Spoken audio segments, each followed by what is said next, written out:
Bonus content, baby, on a Friday night with Florida State Seminoles Live that we typically come your way just on a Tuesday night. But with all that's happening in college football and Florida State in particular, here we are. Here's the roll call from top to bottom. We've got Jason Parker. We've got Logan Robinson, of course, from Knoll Game Day. And, of course, we've got Big James Coleman from the car, as Jason told us a few minutes ago. James going old school from the car, fifth quarter college football. How you boys doing tonight? Luckily, we all didn't have things to do here on a Friday night. Obviously, we can all sit here and talk about the wonderful world of college football right now. Are we all excited? No? Well, James actually has something to do. He's en route to actually having activity for himself on Friday night. So the rest of us losers, yes, we're just sitting in our home studios here. He's going to get dinner. Logan's going to go drink after this. Let's be honest. Go drink. I'm already drinking. Exactly. It's early on a Friday night, Jason. It's early. I just had a drink. I just had an old fashioned and a cigar. So yeah, I've been up since 4 o'clock this morning, so I'm tired. I got to go do radio. Yeah. It's a good little Friday night show, a little different. Gee, James, I wonder what you're going to talk about on the radio in Jacksonville this week. Not much to talk about. Not much at all. Yeah. About the Jaguars reduced capacity. So we're going to probably talk about the jokes write themselves with the Jaguars. Yeah. Unfortunately. But we invite your comments and questions and debate topics in the live chat. So I will survey the live chat. But, of course, we've got two major stories to deal with. One in particular on Florida State and then the entire ACC. So let's deal with FSU first and foremost, Logan. So it's reported by ESPN and other outlets. Florida State football coach Mike Norvell, men's basketball coach Leonard Hamilton, women's basketball coach Sue. Help me out on the last name. I've never seen this name in the history of my life. We'll take a 10% pay cut as part of a wide-ranging reduction announced on Friday. So we're looking at budget cuts in the 20% range, Logan. Yeah, it was actually reported 247 Sports has a piece out, and from their side of things, they said actually Norvell took a 25% cut. We got news yesterday that 25 positions were let go. It wasn't public of the names. They said they were going to announce a lot more stuff today, and I guess this is kind of what's starting to come out with numbers and whatnot. But a lot of marketing and athletics people were let go. Full-time positions. Coach Sue took a pretty decent pay cut, and I believe I wouldn't be surprised if soccer coach also got a pay cut. Hopefully my audio is still coming through. Okay, sweet. How much money are they getting back from Willie? They get some money back from Bags. Wouldn't that be a little nice there? You'd probably be able to build a whole new stadium too with it. Maybe you should have. They sent him off with what, like $21 million? Hold on, it only took 3 minutes and 15 seconds for you guys to get me fired up this week. Good job. That's all you. Also, athletic director David Coburn took a 20% pay cut. And Coach Sue close to about a 15% pay cut. Leonard Hamilton also, of course, and it seems like that's the Florida State basketball head coach. I know we have a lot of football people that come on here, but Leonard Hamilton also took a pay cut, and Coach Coburn's pretty much talking how highly of them, how they took pay cuts, and it helps the university a lot. I'm sure we'll hear more of it over the weekend, but. This has kind of been a thing we talked about, Jason, a little bit before, but this has been a long time coming anyways. They've been in kind of a drought for a little while now, and it definitely hit. I think it's definitely hitting a lot of universities this week alone. There's been a wide range of universities having to let go of people, most certainly definitely in the marketing department. I believe a girl tweeted earlier today that she was let go. And a lot of people inside the program there thought really highly of her, and it's a very tough situation. But the storyline is going to be Mike Norvell took the 25% cut, and Leonard Hamilton and Coach Sue. So it's a crazy time right now. But if anybody was covering Florida State or were in the know, boosters wise, you would probably thought this was coming because Florida State has been in some money needs the last couple of years, probably 4 or 5 years, honestly. Generally, how much money do non-revenue coaches make? softball coaches, tennis coaches, soccer coaches. What are they making at a major school like Florida State? The bigger ones probably making like about 100, but you'd be surprised at how many guys are in that $50,000 to $75,000 range for the non-revenue generating ones. And Coburn alluded to this whole thing beforehand when he said that if there's no football, which we'll obviously talk about as the hour goes on here, he said if there's no football, God help us all. This has been something where, like Logan said, Florida State has been running on a deficit for going on 4 or 5 years at this point. So this is not something new. But for all this to happen, this is what happens when you don't have the basketball team in the NCAA tournament, which they probably could have made a deep run, maybe even made it to the second Final Four in program history this year. This is what happens when you don't have the baseball team making it to Omaha in the College World Series. The softball team doesn't make it to the Women's College World Series. You don't have spring football, and that spring football game of people coming in and spending money to go watch a football game that doesn't count. This is what's going on. So we've known this for a while. The writing's been on the wall, so it's not a shocker, but it's more of when you hear the numbers of 25 people getting axed right away, that's the problem we have at this moment. I mean, and then there's also more to it. There's furloughs that are happening, so there'll be some guys who actually work for free with the hope that they'll, for a few months so they can keep their job. There is also I don't know about Coach Sue or Leonard Hamilton's cuts, but from what I read and what I believe Coach Norvell's cuts, while he was going to have to take a cut, his cut's a little bit bigger to help offset some of his staff's payments so that they can get closer to what they actually agreed upon. But the bigger thing, this is why Florida State needs what Florida, what a lot of SEC schools have. I believe Clemson has this as well. It's called the UAA, which is it's separate from the university but connected to the university, where Seminole Boosters raises funds and they do work with the university, but they work separate from it. So that's where you don't really have a true fundraising arm, and you're making budgets off of projections as opposed to budgets off of what you actually need to fundraise for. So when you get yourself in this position, you you have things that you can't, disasters that you don't plan for. That's why you get into these situations. Florida State football every Tuesday night, special edition on Friday night, considering the probable changes to the ACC schedule. Then breaking news today concerning Florida State budget cuts. Yeah, Logan. I was going to note also too. So I wonder where this really is going to start hitting, because obviously it's starting to come out now that it was definitely a big hit in the marketing area. But Florida State has just now finally tried, after numerous years of trying to build a digital and creative team behind their social media, which has been a complete last couple of years has been embarrassing, not just locally here, but nationally, on top of news outlets that just obviously would love to take care and blow up Florida State drama. But they've hired new people. They brought in younger people too. A lot of designers that are interns, but some guys are getting paid that are fairly new into the program that are doing design work. And Florida State's graphic design has looked a lot more solid lately. But I just know, just personally, that Florida State is very cheap in that route of running their social, digital, and all that kind of stuff. The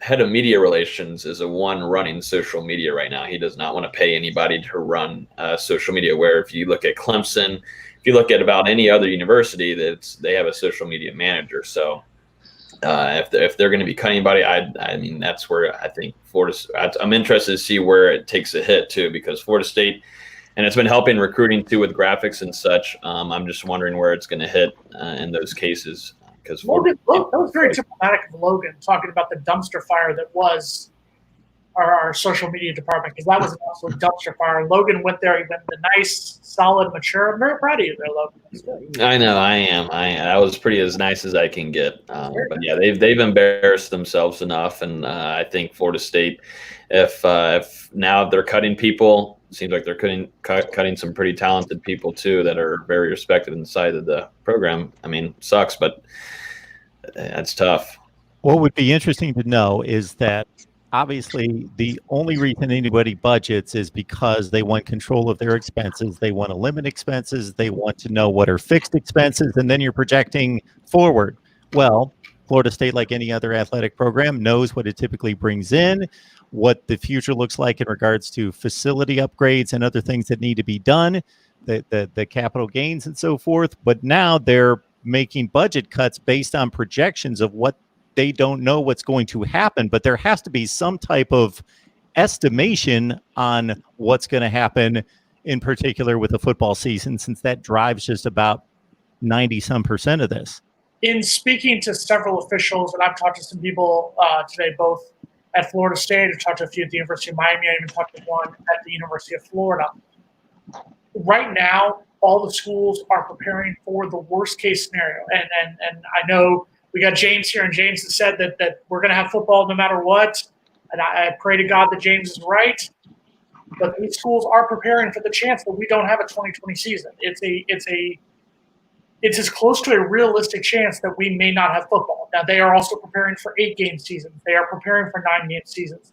They have everything is in place at this point. And the ACC today released a statement saying that they would not make a decision until the end of the month. And right. At this point, if I'm a betting man, I think we do go to an 8-game season. I think we do play 8 conference games. But we do all have to accept the notion that there is a chance we may not have a college football season. And I know there's going to be people here, commenters here, commenters all over the place who are saying, no, you're just being an alarmist. No, I'm being a realist. This is not just me talking. These are officials at FSU, at Florida, at Miami, at FIU. People we've talked to are basically saying that they are prepared for the possibility they are going to have to cancel the season at the rate the numbers are going right now in the state of Florida. I mean, that's very true. The one thing that there's a weekly call of all the presidents in the state of Florida that happens on Fridays.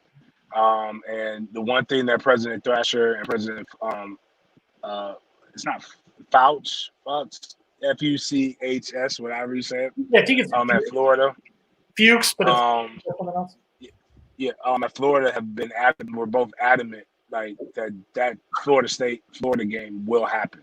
Right? So that's the reason why you see the announcement by the SEC that comes out saying that they're trying to find ways to go about keeping the natural border rivalries. I mean, the actual concept doesn't make sense. Even if you look at the SEC East, Georgia has an annual battle against Georgia Tech, annual game against Georgia Tech, and you can cancel the game that's 70 miles away from you, but you'll keep the game that's 738 miles away from you in Missouri because they're an SEC East opponent. So there are all kinds of things that are being floated around and talked about. But the one thing that when I get into discussions with people who believe that COVID isn't as big of a deal as what it is or whatever, and I say, hey, that's your right to believe it.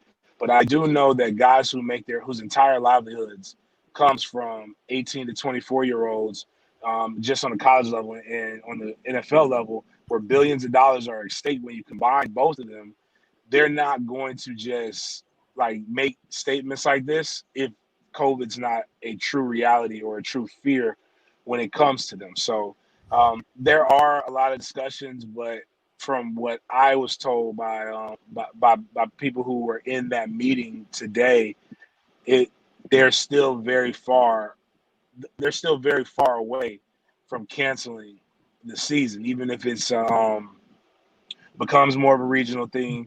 If it becomes more of a state conference type of thing, it becomes something where there are no bowl games.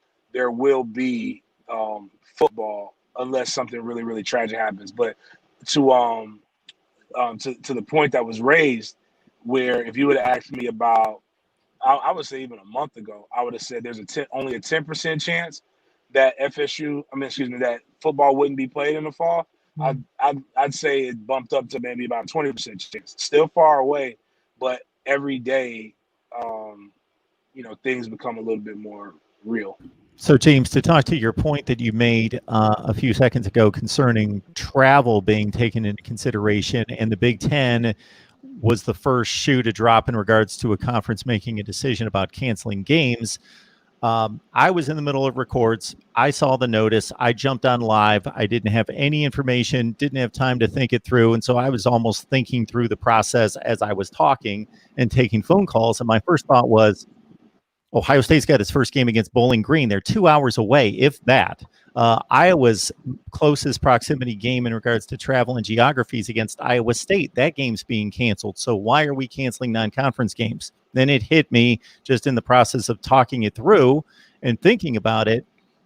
I think it more speaks to a conference saying, we know how we house players, travel players, test players, and we can keep that confined between our 14 schools, and we can set up guidelines so we know everybody's doing everything the same way. Once we deal with another school from another conference, we can't necessarily trust them, and we can keep it all confined. Regardless of how far we have to travel, we at least know everybody's following the same guidelines, and we want to put that amount of control on it. But I think, Mark, and I think James was just lost for a second, so I'll jump in here for a second. But if you look at it, it also has to do with the timing. If you look at Florida State, for example, Florida State, if the ACC does decide to cancel non-conference games, their first conference game right now is scheduled for October 3rd. That gives you a full 4 weeks more for hopefully things to get a little better, hopefully for the curve to go down, hopefully for the numbers to go down. Just looking at Ohio State, using your Buckeyes as an example, their first conference game is September 26th now against Rutgers. So that gives you 3 more weeks to once again play with the numbers, make the numbers a little bit better. They're talking about moving those games up, though, so that they have 2 and 3 week increments within the season that they can reevaluate and possibly move games. That's what they're talking about right now. If it goes straight to conference, they're going to blow up the schedule as we know it now and rearrange things because it just has to happen. So it won't be a month. But Jason is right though. That does give them some wiggle room if they do have to push things back to October. But the one thing that's not being said in the caution, we have zero idea what it's going to look like in January 2021.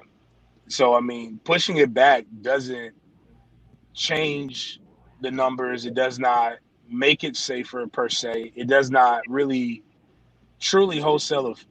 We don't know what effect it has, but we do know if we start in September, you can get some of it in. So that's the thing that but we also know that if we do look at it, what a lot of people are saying it's like, which I think is dangerous because we've had flu for hundreds of years. We've only really known about COVID for a little bit. But if we look at the flu schedule as a similar thing, flu starts to spike and really get hot in the October, November time frame. So that's really what we have to worry about. So so pushing it back doesn't necessarily help you. It could get you into a situation where the longer you delay it, the less likely you're going to have it. But I do know the SEC, and also I think there's also unique geographical things across the board in the SEC and the ACC that aren't quite as much in the Pac-12 and as the Big Ten. I say the Pac-12 because the Pac-12 has made a decision that's very similar to the Big Ten, where they're going to go conference only. Whereas the majority of the schools in the Pac-12, even though it's a large state, it's in one state. A lot of those schools are in California or a border state that's not very far from it, obviously outside of Washington and Oregon. Big Ten, if you literally just drove the distance of the panhandle of the state of Florida across Ohio, where Penn State is, and Indiana, and I know I probably said those out of the order, but you're probably going to hit the same amount of states if you just drive across. Whereas the ACC, there's literally only one school. Well, there's one school in the Panhandle, and then in the SEC, there's only one school, and that would be the University of Florida, which is just outside of it. So these things that they're doing, even if it's a conference only, it makes absolutely no sense. It's not like you're going into a place where you're realistically a car drive away. Florida is not a car drive away from anybody in the SEC West. You can, but you can hop on a plane and get there a lot faster and a lot safer, more than likely.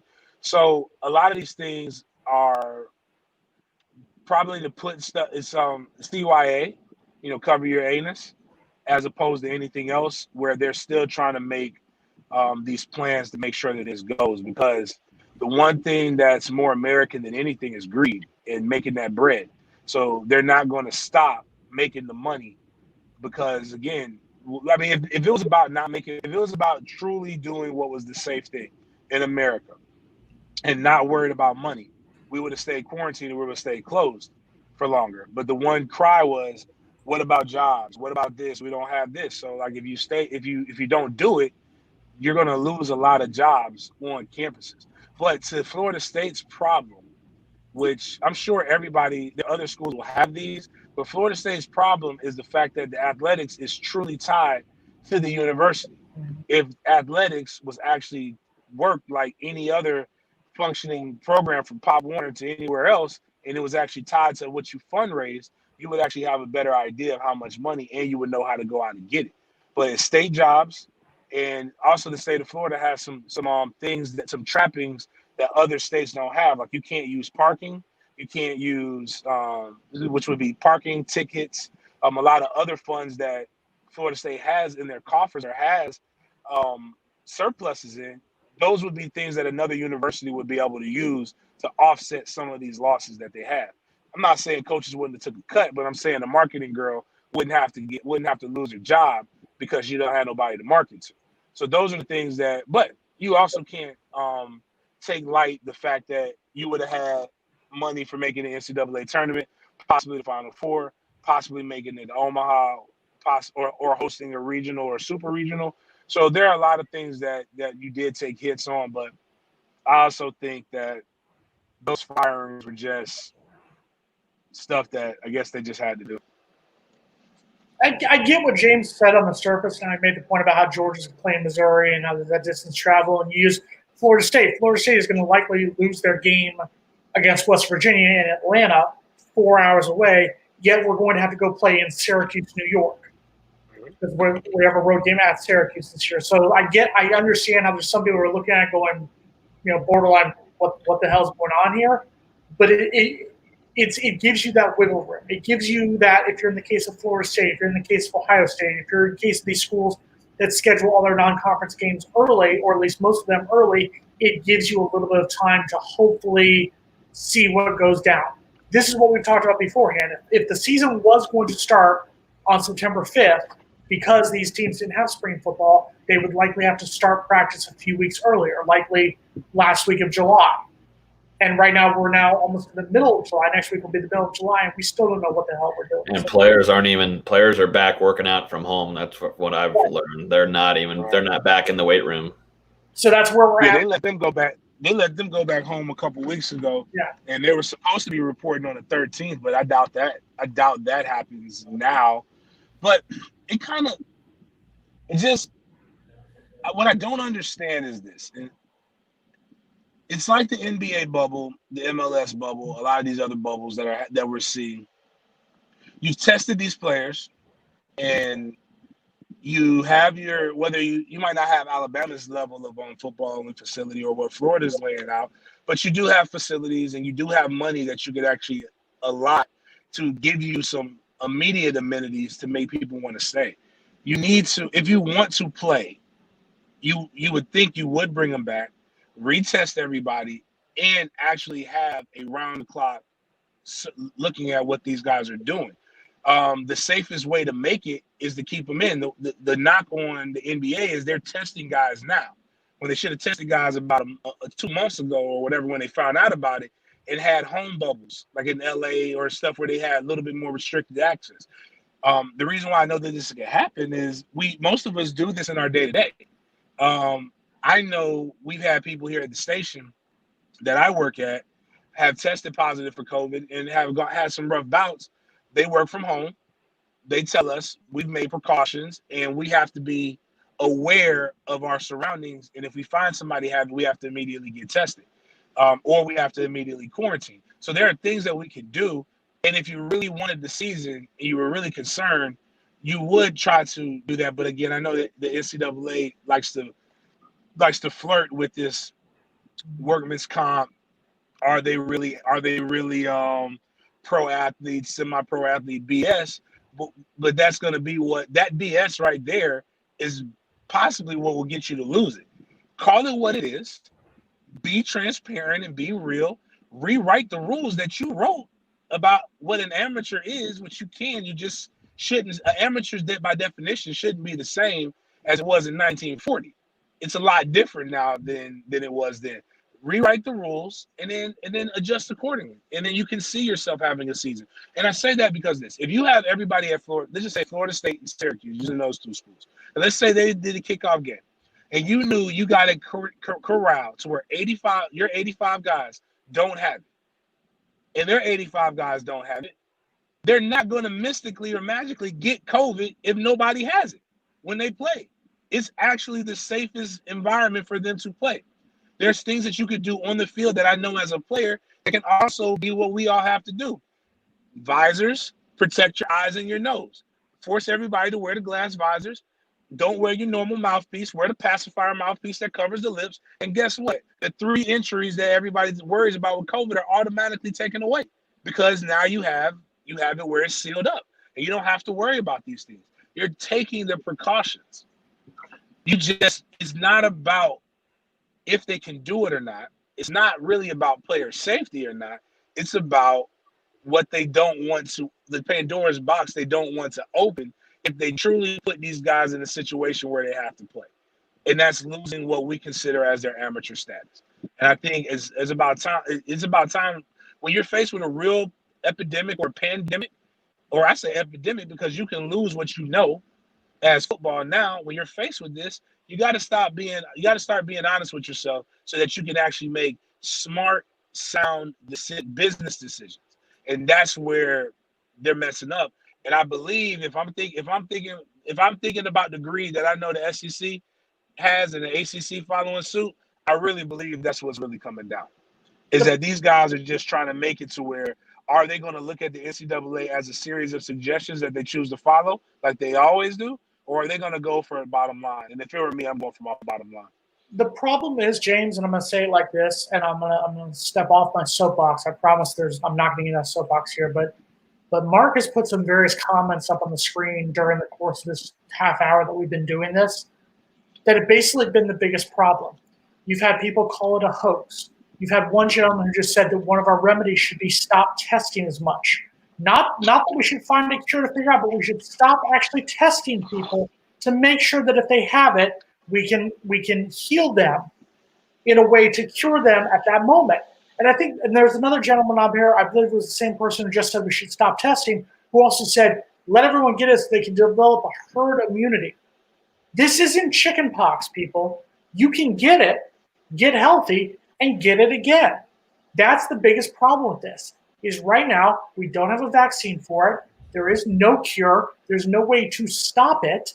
There's a way to contain it, but that's the problem we have right now. And there's not a hoax. We have the second biggest number in so far since the pandemic started in the state of Florida today. The biggest one was less than a week ago, on July 4th, the biggest one so far in the state of Florida. People are dying every day. This is not a hoax. You could say it has to do with testing. That's fine. You could have different opinions on it. That's fine. But to sit here and say it's a hoax means you're not taking it seriously. These are the same people who aren't wearing their mask. These are the same people who are arguing why they have to wear a mask. And guess what? When we don't have football, these are going to be the same people complaining when they're the ones who are the reason we are not going to have football at this rate. Now, to say it's a hoax is ridiculous. It's a confirmed, substantiated, severe issue in this country and around the world. I could state, I think there are several sources, thousands of sources where we could have arguments about the validity of the numbers. And obviously it is affecting a portion of the population that's older. That's obvious. And it's a very highly skewed. But because of the transfer of the virus from person to person, that's the issue with having, that's just one of the issues in subjecting younger people to it, even if they're healthy and even if they're asymptomatic and blow it off, they come in contact with older people. And even some of them who are seemingly healthy still have underlying issues that have caused them to become extremely sick and ill. And who knows what the other thing in this is, we don't know what the long-term ramifications are going to be to people's health down the road, and that's a scary thing as well. I mean, to look at it from an athlete's perspective, let's listen to athletes who have actually had it, like Von Miller. Like if Von Miller, who's actually takes his health very seriously, tells you that, man, it was a doozy. It kicked his ass. I'm going to listen to Von Miller, because death is the worst that could happen. Scorching of the lungs and a lot of other different things, or I don't know if that's the right medical term, but decreased lung capacity. I don't know if anybody's ever played a sport, but I have, a little bit of experience in that. But if your lung capacity is decreased, it directly affects your ability to play the game and your conditioning. So there are things that are real things that an athlete could be a little bit aware of and weary of. But my thought is that with what can be provided on campus, that can't necessarily, like you just brought up, Jason, like you take away being around mom or me, mom or pop or those guys.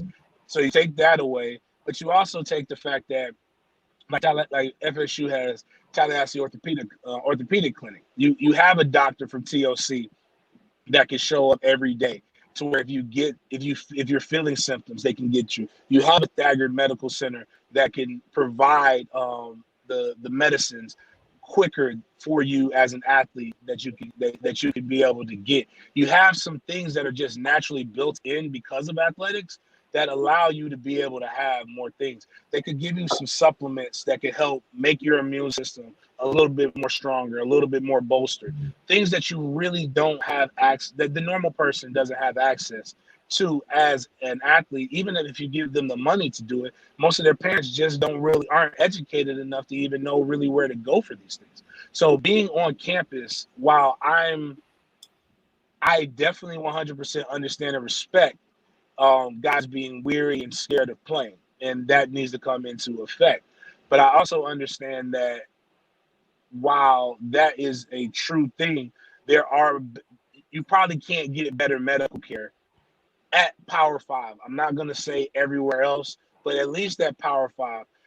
And at least what I know these universities are doing, like FSU setting up a lab to where they can get test results churned out a lot faster. Florida doing the same thing. I'm pretty sure a lot of the other ACC and SEC schools are going to do that. So even if you feel like you have it, understanding that you have it and what you have a lot faster than others gives you this power, gives you a little bit more. If it were my kid, I would send them back. And that's the only reason I would send them back. And I have needs, but I would send my kid just because I know what they can get there is probably better than what I can provide them as a parent at this juncture. But you know what you can do, and it won't give you coronavirus, you won't test positive for COVID-19? Hitting that like button. That's what we'll do. Logan, tell these people how they can safely hit the like button and why they should. You should hit the like button because we only have 30 likes and we have 61 people watching. We don't usually do these on Fridays, but look at this. We have a double amount of people watching, but only 31 likes. I feel like we could get up to 40 before the end of me talking. Make sure you like us so it gets shared to more people, more FSU fans. We do this every Tuesday night. Friday is just a special edition, fun night, just having a good time drinking. I mean, I'm drinking. James has got a radio to do, and Jason's drinking his water, and Mark is drinking his water. So I'm holding it down for the team. Actually, James drank before he had to go do his show. So definitely hit that like button. Let people know to come in here on Tuesday nights at 7 p.m. We're actually at 40 likes. We're at 39. We're about to hit 40. Like it so then it can go out to all the masses of FSU fans. This is our special college football disaster edition of Mark Rogers TV, the voice of college football. We had like over 100 likes on our last episode too. I was checking it up on YouTube, and it's like 115 likes. We're doing pretty good. We're growing. So let's understand, with 58 people watching currently, we have had over 200 people watching total. So we could have the likes up much higher. And how many? Make sure you hit that alert button. Hit the bell so that you can get alerted when the show comes on, because YouTube is making you do that. So they make you take that one extra step. It's like wearing a mask. It doesn't necessarily help. It's not for you. It's to help others understand that we're on. So please do that. and when you join and when you watch each week, you can post crazy comments like T.A. Burdine, who's making insane comments about hoax, and even more insane than that, saying Manny Diaz is the best coach in college football. I mean, you can post crazy things here with Mark Rogers. Like, that's the craziest thing possible. Manny Diaz, the best coach. And he consistently comments that Miami is going to beat Clemson by 2 or 3 touchdowns in the ACC championship game this year. Look at MSU #1 fan. So this is a Michigan State fan who joins us on a regular basis for our Florida State show here. Like, comment, subscribe, hit the bell so you know when Mark's live and uploads videos, and falls right in line with what my guys are saying here. So I appreciate you three driving home the point. I coverage here. Yeah. So I'm a student at FSU, and I've been thinking about this for a couple weeks now. I don't feel like I'm going to be in a classroom no matter what in the fall. I don't feel like that's going to be happening. I don't know if anybody else thinks differently, but I don't think I'll be in a classroom of, even if it's 30 people. I mean, it's usually small classrooms are still 30 people, and there's no way you can put 30 people in there. You're going to have to minimize classes. You're going to have to make more classes. I don't think that's going to be happening. I don't know. Then that affects athletics, obviously. And so does it get moved back to spring? I don't think we've really talked about that, but if it moves to spring, what does that look like? I have that to bring up. And then also, what about if it does go to conference? It's conference only. We've already talked about, the ramifications of going to these teams up north, and, Florida State's right here, Syracuse up there. What does that look like for FSU whenever it comes to, not lately, it's been up to FSU for playoff reasons, but when it comes to like Clemson per se for the ACC, do they get gypped from the playoffs because of the poor ACC play, because it was god awful last year? To the SEC, you see 3 teams in there, you get 2 Big Tens and 2 SECs, you get 1 pack. I mean, it seems like Dabo Swinney would have a fun ride with that on his press conferences. But first of all, I don't see students being in Tallahassee whatsoever. I don't really want to be in a classroom with 30 people. I don't give a damn if I'm wearing a mask or whatever. I see kids going to the bathroom, they don't wash their hands, they pick their boogers, and they put on their laptop, they put on the desk. I do not want to be in a classroom. What the hell class are you taking where people are picking their boogers? Welcome to Florida State. Have you? I went to Florida State. I remember sitting in the back of Bellamy going, ugh. Yeah, exactly. Bellamy building is the most disgusting building. It is a cesspool of germs completely. To answer your question, though, I mean, our governor did say, I believe the exact quote was, if we're opening up Walmarts and Home Depots, why can't we open schools? Which was a genius quote, but we're not going to get into that one right there. I think that you are going to have something where you will have the option, whether they will have some classes where you can either you can attend classes, you can do it online. I think they're going to have to just try to figure out that. But to answer your question about the ACC, and Mark and I talked about this a little bit before, the ACC has 2 real options because there's 5 Power 5 conferences. The Big 12, the Pac-12, and the Big 10 already play 9 conference games. The ACC and the SEC play 8 conference games. All the big beef from Florida State fans and Florida fans are, we want to play Florida, we want to play Florida State. Clemson and South Carolina, we want to play Clemson, we want to play South Carolina. Georgia and Georgia Tech, Louisville and Kentucky. So what do you do with the other 10 in the ACC and the other 10 in the SEC? I got an idea. You have them play each other. You rank the teams by their rankings, which conveniently, some of us had a free 5 minutes to do that before the show. This is what you could possibly have. If the ACC was smart, you'd have Florida State, Florida, Clemson, South Carolina, Georgia, Georgia Tech, Louisville, Kentucky, already the set matchups. If you go by standings, you would have LSU play Virginia because LSU and Clemson won the ACC, but Clemson already has their SEC rival. Alabama would play Virginia Tech. Auburn would play Pitt. Tennessee would play Wake Forest. Texas A&M would play North Carolina. Missouri would play Miami. Mississippi State would play Boston College. Ole Miss would play Duke. Vanderbilt would play Syracuse. And Arkansas would play NC State. I don't see a problem with that. I think that's an ugly series. I know that. Go ahead. What's that? No, I think it's a good plan. I think it's a decent plan. I understand the methodology there. I think it would be an ugly series. Oh, I think the SEC would dominate. They would kill the ACC there. But I think it would be something that would solve that problem right there. The problem is the ACC. How should I put this nicely? I'm going to try to be mature here. Doesn't have the courage to do that. The ACC is going to try to appease Notre Dame. And Mark had a great YouTube post where he put up about how this is the time where the fact that Notre Dame is essentially holding the ACC hostage is going to come back and backfire them, because they have said, we are going to try to help out Notre Dame as much as possible. Why? What has Notre Dame done to help out the ACC in football? They said, we'll join the conference, but we're not going to join in football. And we had to go get Louisville instead. This is what we are dealing with right now in the ACC.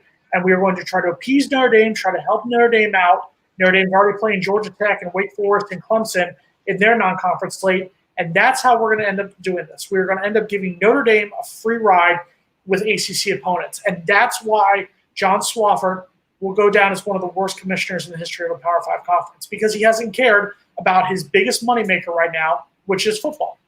I'll let James and Logan comment, because as Jason alluded to, you can hear me rant for 8 full minutes on what the ACC should do with Notre Dame this season, and where they've got the perfect situation out of all this mess and chaotic mess. They could be doing something that's going to impact and benefit this conference for decades to come if they want to take a stand and make a power play.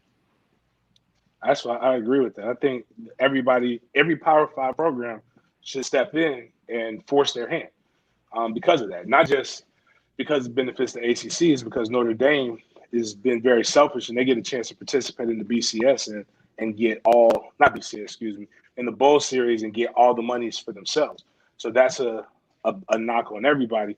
But I don't necessarily agree with the making the SEC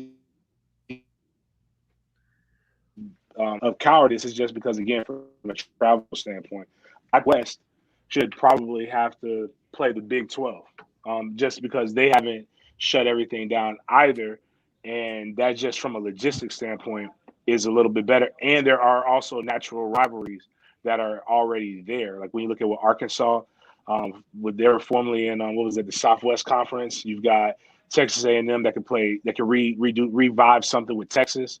Missouri with somebody that's a little bit closer. Those are the things that that's what I would suggest when it comes to that. But going back to what Logan was saying, even with the students, I could definitely respect that. My son, we have in Duval County, we have a pretty much like a 9 weeks on, 9 weeks off system that you can have with the classes. My son won't be going until I see some definitive measures that make me feel comfortable. But so I say all that to say he's going to be online instructing and learning with Mr. Coleman as his professor, like he was this past spring. So I don't know if that's going to stunt his intellectual growth or help him. But I don't think college football players will be going to class anyway. Again, that's another way that you can completely control all variables. That you already have a study hall, you have the computers, you have the laptops. Your butt will be at Moore Athletic Center at 6 a.m. and your butt will be leaving Moore Athletic Center by about 9 to 10 p.m. every day. And if you keep that kind of thing up, then you're gonna more than likely not be able to see guys get sick. But I got to get ready to do crosstalk. I just wanted to hop on. Everybody, make sure y'all continue to listen. Continue to send your if you can send a comment, you can push the like button. You can push the bell for the alert. Also, that means you can push share. If you're on YouTube, if you push share, they really make it easy for you. They set up a Twitter, a Facebook, and whatever other social. You can even send text messages to people to let them know that you can send the link so that they can hear some of the best college football information from Mark Rogers. I get educated on other conferences and how bad they are from Mark Rogers as well. So the cool thing is about this channel is that no matter how unimportant you may think Florida State or other schools are, you get an opportunity to show us how unimportant we are by continuing to comment, like, share, and subscribe. James, I appreciate it, man. Thank you so much. All right, no doubt. Yeah, James, be good. James is so much better than you at that, Logan. Like, I love you, man, but that's always the late push. It's like he's been on TV before. He does do a show, though. He does do a show on here. I don't run StreamYard. I've never used StreamYard, Jason.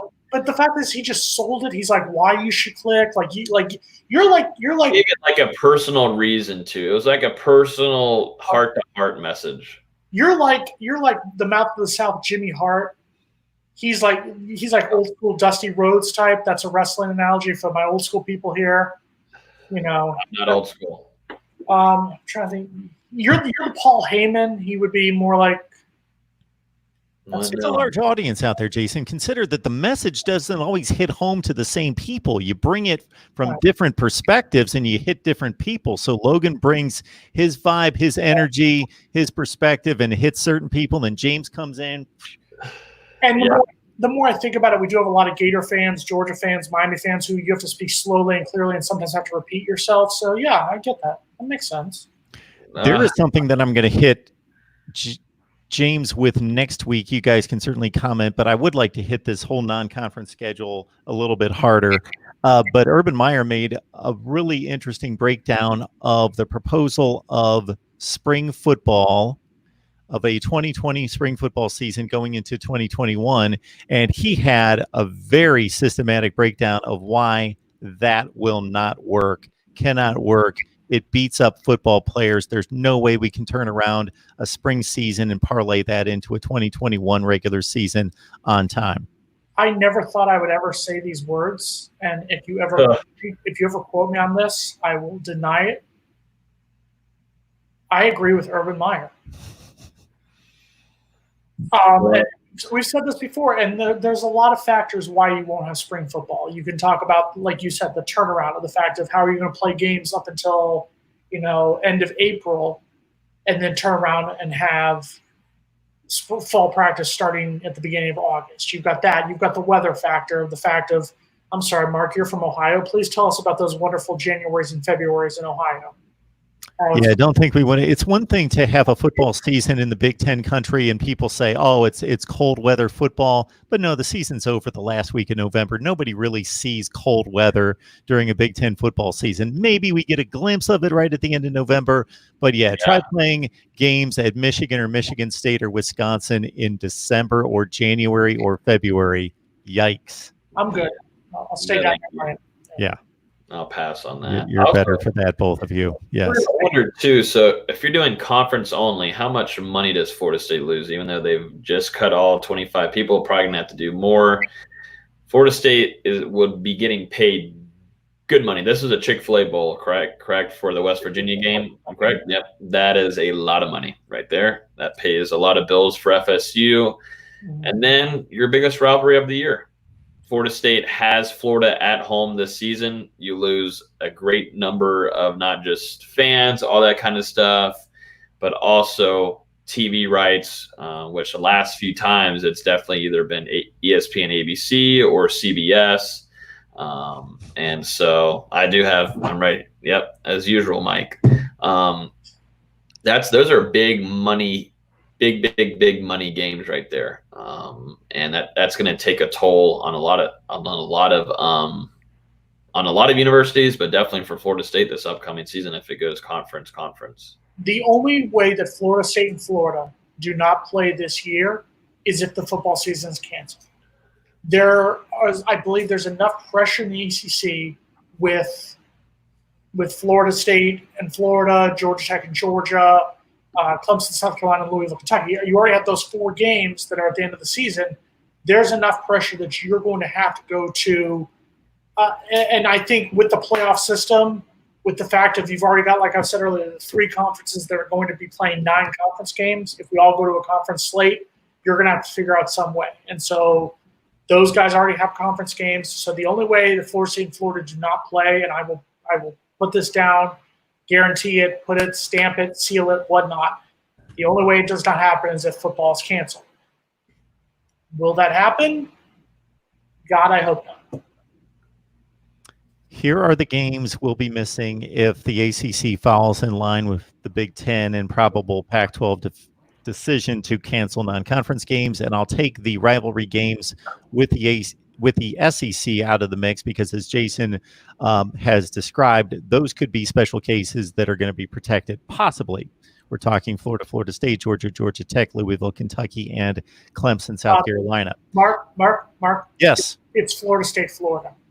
You said it the wrong way. It's Florida State, Florida. We always go before them. We're more important than And We do on this show, at least. I guess I can follow that directive. Go ahead. Of course, Florida State had quite the non-conference schedule with Florida, Boise State, and West Virginia. Again, I applaud Florida State because West Virginia on occasion is really good, and Boise State's always good, and Florida is typically really good. That's a loaded non-conference schedule if West Virginia is good, which they're not right now, but Florida State had no idea at the time the contract was signed. That is a killer non-conference schedule. Mark, we also talked about this a little bit on Tuesday. Sanford was beating us in the fourth quarter when they played us in 2018. So let's not sell Sanford short at all. And they have your quarterback for Logan Steelers, Duck Boy, whatever his name is.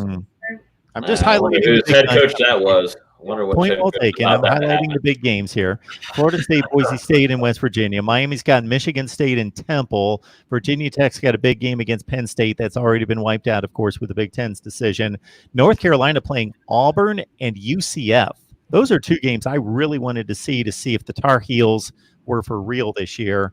Virginia, Georgia. Boston College has Purdue and Kansas. Wake Forest, a group of five, but still Appalachian State, a pretty major player. And Notre Dame. They play Notre Dame and Charlotte this year. Well, I'm not including the Notre Dame games for what we just discussed. Those aren't going to be wiped out. And Miami had a tough game against UAB. I mean, there's a lot of people who are thinking UAB might have had a shot to come down here on a Thursday night, short week, maybe give Miami a challenge. So it's going to be definitely, we've said this before, we've been saying this all summer. Whatever happens, if there is a college football season, it's going to be interesting, I think would be the best way to put it. I think you're going to have a lot of games. You're going to have, I mean, I'm trying to be optimistic here, but the worries are making things a lot easier to be pessimistic. It's a lot easier to say we're going down because I think, and we talked about this, once the Ivy League canceled all their sports, and everyone kind of laughed and said, oh, it's just the Ivy League. Well, the Ivy League was the first one to cancel their basketball tournaments during the spring, and everyone else followed suit. They're the first ones to cancel football. The Big Ten have already said they're canceling all non-conference sports for all sports. They announced today that it's not just going to be football, it's going to be all sports.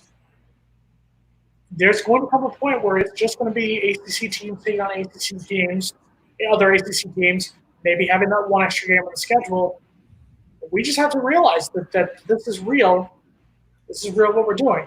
And while we're taking a moment, if we could just take one moment, I'd like to welcome, if you could go back to your previous comment there, Mark, you had it before. Thank you. Melissa May was an Alabama person who said she wasn't going to come back to us here. Melissa May, welcome back to us here on FSU Live with MarkRogersTV, the voice of college football. We are so glad that you have decided to come back. You've seen the error of your ways, and you want to get some real college football education. But you misspelled the word tribe. It should be Roll Tribe. Okay? You misspelled that there. I'm going to say Florida State and Alabama both got paid $5 million when going to the Atlanta game for the Chick-fil-A game. Oh, we were going to get paid. Now let's ask Mr. Mark Rogers. How much does Kent State get hurt? Losing games with Penn State, probably going to lose the Alabama game, lose the Kentucky game. You guys are going to lose some money there. Big money. Those payoffs to those group of fives are huge. They're usually $1 million to $2 million.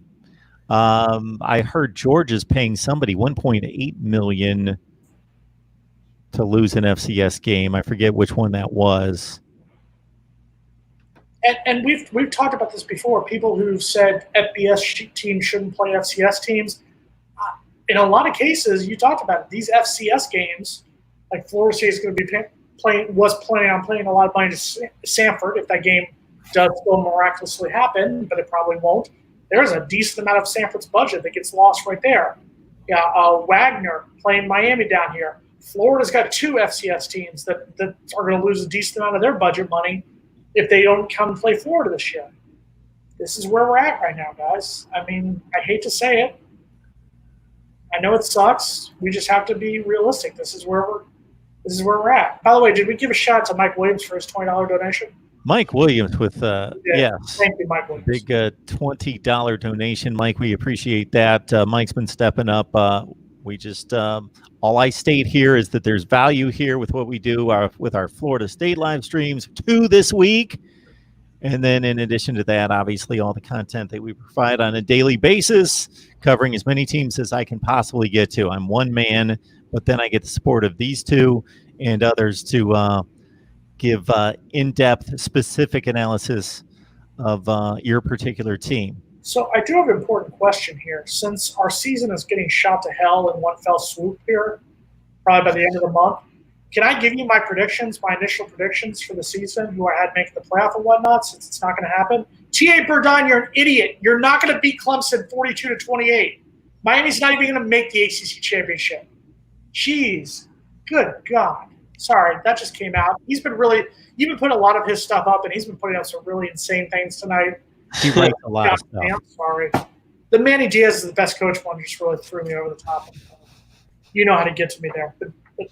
I actually had my predictions here. If You can't wait to deliver these predictions, can you? You have to wait till now. You can't do it at 7:59. You got to do it at another show so we can. First of all, we're about to enter the overtime portion presented by Popeyes here. I've got to go make dinner. I got people coming over to 8:30. I got things to eat and things to drink. Look at that. Fine. Next week on Tuesday here on Mark Rogers TV, I will give you my college football playoff predictions if there was going to be a college football playoff. Everybody get in line. Everybody get in line. Hopefully the server doesn't overload. This is so when the season gets canceled, Jason can say, I would have been right. I would have been right. So if Clemson doesn't play Notre Dame, that was one of my hot takes that I had said was going to happen. Does that mean I'm saved? I'm out of that push-up bet? We bet push-ups. No. We're going to have to make new push-up bets. Conference-only push-up bets. Yeah. All right. I think that's about a wrap. Logan's got to get cooking here. I got to make dinner. Coming. I got to watch that. Yeah. I've got to watch The Outsider on HBO. So Florida State and college football fans, just imagine this. Typically at this point in the show, you're thinking, wow, I got to wait 7 whole days to hear more from these guys. Now it's only 4 days, right? Where do we fill out the paperwork for overtime this week? We didn't set an overtime rate yet. You guys make plenty just with the standard rate. Yeah, we need to talk about that. You know, you guys are in that Mike Norvell range where you can survive a 25% cut. Yeah, I'm watching my wallet right now. I'm nowhere in the close to that range right now. Just start putting your Venmo up, Jason, and you can, or whatever it is, you can take payments through your phone. Put your Venmo thing up at the end of every episode, and they can just donate to you individually. I still pay my bills in person. You think I have Venmo? Bam. What? You got PayPal, Venmo, Cash App, search Mark Rogers TV. There you go. That's what we need to have out there more. Keep us going. How much does Mike Norvell make? What did they sign him for? Maybe $3.5 a year? A lot more than we are making. A lot more than I am. We don't know how much he's making? Like 3 or 4 million? 3 or 4. Yeah, probably. As a first-time Power 5 job, probably. Yeah. He's making nearly what you're making. Incentives. A lot of good incentives in there. I felt slightly bad, just to a small degree, once I ripped Dave Doran and posted that video on why he should not have a job, that according to Wikipedia, he only makes $1.5 million a year. That just doesn't seem, that can't be. And has earned every penny of it, apparently. I don't think that. He's got to be the lowest paid coach in the Power 5. 1.5? Well, he deserves it, I guess. Okay. Yeah, he's earning it. Listen, we've got to go here because Logan's got to go make Yes, he does. He's got people coming over. He's now mentioned it twice, so we don't want to interrupt whatever shenanigans are going on in 85-0 tonight. So just make good decisions. All right? It's a Friday night. Make good decisions. Thank you, Guy. Guy enjoyed my video on Dave Doran. Guy's a good guy. I ripped him for like 10 minutes. NC State. So, how many likes are we at? I hope we're not. All right, we're at 55. We have 58 watching. That's not too terrible. Okay. Hopefully, in the VOD, people that are watching this and not live, hit the like button too. Maybe that's what we need to say. The people that are not live with us, hit the like button. If we hit over 120 likes, if we hit over 120 likes on the video by the time this show is on Tuesday night, I'll do 100 push-ups right here. I need something. I need more challenges. It's the off-season. All my predictions that I made at the start of the season shot to hell. Thanks a lot, conferences. Cancel. All right. Thanks a lot. Thanks a lot, guys. Oh, That's why it pays off to do it my way, and I unveil all my predictions the night before the season starts. That's when they come out. Because Mark knew that the COVID was coming. He knew all along.